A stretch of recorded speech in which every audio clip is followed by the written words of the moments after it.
Yes, guys, Marty from AFTV. I am here with Mr. Daniel Potts after Arsenal unfortunately losing 1-0 to Liverpool at Anfield to a Szoboszlai free kick, which went posting in. A bit of a killer. So, Dan, talk to me. Let's break it down. The goal was outstanding. Szoboszlai, superb. And if I'm honest with you, he's played it right back twice, and I think Liverpool might keep him there because, to be fair, against Newcastle and Arsenal, he's done well. But let me tell you where I'm at. I'm sick and tired of this manager going into games like this and being scared to go and actually express ourselves.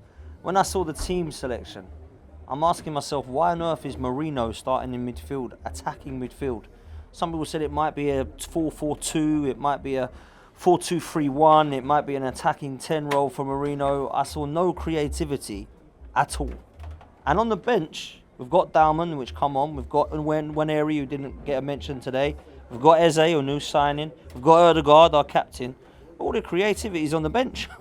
Well, that's wrong. It should be out on the field. So, look, today I've got to mention Martinelli because I've been trying to stick up for Martinelli. But I feel like myself and other fans are saying the same thing. He scored 15 goals in 2023. It's 2025 now, bruv.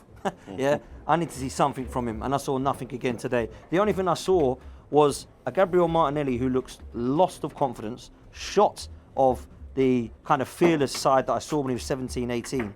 A guy who looks ruined as a player at the moment, and someone who, when he did get the ball, went forward and did not want it. Didn't know what to do with it, didn't know who to pass it to, didn't know how to drive forward, didn't know how to shoot, didn't know how to pass, didn't know what to do anything with it other than lose it. And that was pretty much all he did, invisible for the rest of the game. So then I look at what Marino was brought on for, and I thought maybe I'm missing something. Maybe he's not gone for creativity. Maybe he's gone for press, which I think he did pretty well. Maybe he went for his presence, which I think he did pretty well. Maybe he went for his ball winning and his interceptions, which I think he did pretty well. That's fine if you're trying to get 0-0. Does this manager actually want to go out and win and try and take 3 points? I saw today and I'm thinking, I don't know what he did, Marty. I think we went out today to try and go, just don't lose the game.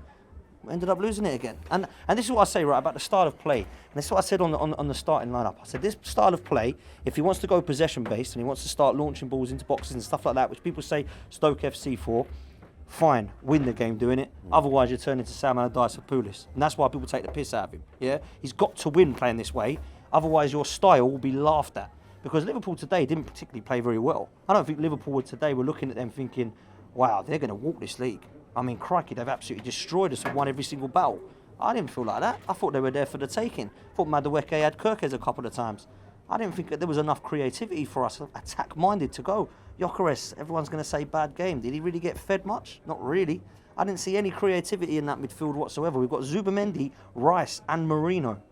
I'm used to Cesc Fabregas and Santi Cazorlas and these guys that have been Mesut Ozil's, Alexis Sanchez's, Jack Wilshere's, Aaron Ramsey's, all these players we've seen that have provided us with attack-minded midfield. And we're going with Marino, Zubamendi and Rice at Anfield. Come on, man, the manager's got to hold the L today, I'm sorry. Look, I think, in the first half, the football that I saw, I mean, we looked positive in many exchanges. As you said, Madueke looked good down the right-hand side and got a lot of change off of Kirkes.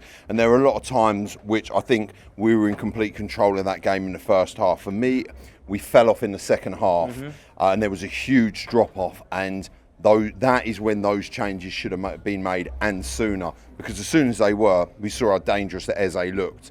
And obviously, it was unfortunate for Zubamendi to give away a free kick in a really dangerous area, which, in my eyes, is slightly naive.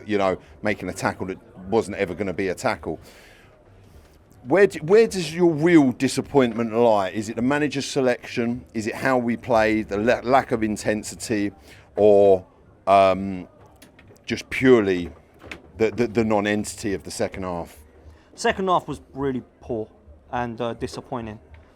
The manager's got to hold L for a number of reasons today, because I don't think you should be waiting till the 69th, 70th minute to change something up, attack-minded wise. I don't think you should be waiting till 69 minutes to go, yeah, maybe I'll try and bring something else on now. I think you should have done that much earlier. Maybe even at half-time, some would say. The performance of Martinelli, but the lack of creativity in midfield, I'd like to have seen something brought on, right? When it did happen, I think it happened too late. But even when it happened, there was little glimpses of improvement from Eze. There was little glimpses of improvement when that Max Dowman had come on. We saw obviously a lot of the ball going towards him, but I don't think it was a personnel problem today. I think it's a manager problem.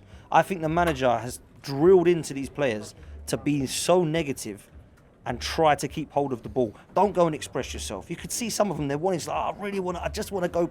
I'm not allowed to though, the manager said no. You can see that when you're playing now. I could see that with Martinelli today. I could see that with Madueke at times today. I could see it with Duran Timber. There was a blatant time with Duran Timber. There was another time, even Eze, I know people said penalty. Eze's just got to shoot.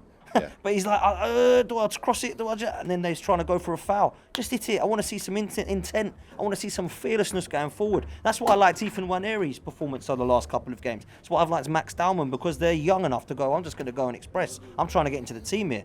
It seems the guys that are given that, and it's like, right, I've got to keep my place. So what I want to do is keep things just nice and calm. Let's go back to Rice. Let's go back to Zubimendi. Let's go back to Gabriel. Now let's go forward. Let's go forward and have a go at them. Because Liverpool were there for the taking today. They're defensively vulnerable and they've kept a clean sheet against us. I know. So we've got the international break coming up. Some say maybe a welcome break. First game back against Nottingham Forest. What do you want to see and what changes do you want to see made? No more injuries to start with would be nice. Wow. I mean, Timber come off with cramp, did he? Or did he continue with cramp? Saliba's come off.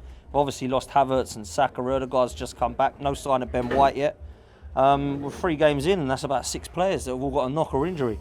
That ain't good. I know what we're doing in training. I don't know if we're overplaying some of these lads, but I expect there to be injuries again because last season I don't think it's a coincidence or a bad bit of luck. I think when you've got players that are going down with the same injury, 3 hamstring tears, you're doing something in terms of overplaying them or doing something in training for that to be the case. So I need to see these injuries stop because it's getting worrying.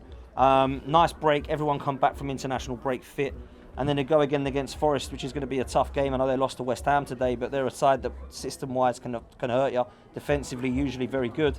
So it's going to be an interesting one. But for me right now, every time I watch Arsenal at the moment, I want to be excited. And it's been a struggle to be consistently excited watching Arsenal. In terms of attack, I think defensively we're a resolute side. Even today, they've had to put an absolute weldy in to beat us. So defensively, we're good. It's the final third in the attack for me, Marty, that I need to see improving under this manager because I don't think it matters how many players we've had on front, whether it was Aubameyang, whether it was Lacazette, whether it's now Gyökeres, Eddie and Nketiah. We've seen a lot of wingers that have come and failed, whether it's Sterling, Willian, Smith-Rowe, these guys that have been there. I need to see them banging in goals at the Arsenal because it's only really happened in the 22-23 season. Since then, we've reverted back to this resolute, compact football, which is possession-based. Let's go and have a go at some teams. Let's go and actually try to release the shackles off. We can do it. We did it last week against Leeds. I thought we would have done that today, and that just didn't happen, man. Well, look, Dan, thank you very much. You break it down very well. It's been an absolute pleasure watching the game with you on the watch-along, apart from the result. Please let us know what you think of Dan's assessment in the comments. Please subscribe. Please like the video. Marty from AFTV over and out.